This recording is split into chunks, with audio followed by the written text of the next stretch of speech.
Saumur s'apprête à mobiliser pour des demandeurs d'asile ces HLM vacants. En août déjà, ici comme ailleurs, la ville avait été sollicitée pour créer de nouvelles places d'accueil. Le maire vient de donner sa réponse, c'est d'accord pour une 50aine de personnes réparties dans toute la ville.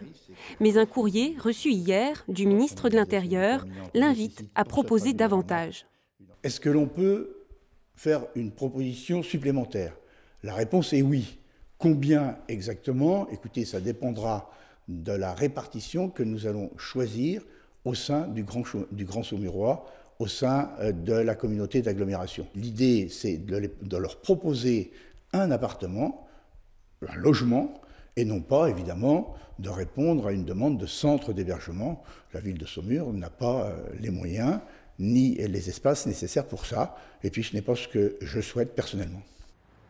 Jusqu'ici, cette année, le Maine-et-Loire a enregistré 434 demandes d'asile. Cela représente à peine plus de 1% des demandes en France, mais c'est en nette augmentation par rapport à l'année dernière.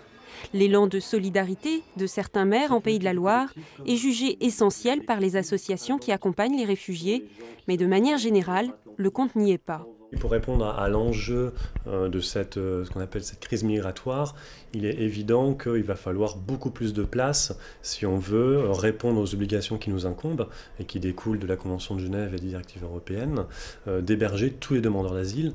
Ça va permettre d'héberger beaucoup plus de monde qu'avant, mais si les chiffres augmentent comme c'est le cas dans le reste de l'Europe, ça risque de devenir rapidement insuffisant.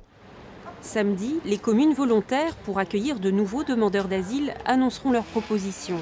D'ici là, la question est à l'ordre du jour des conseils municipaux.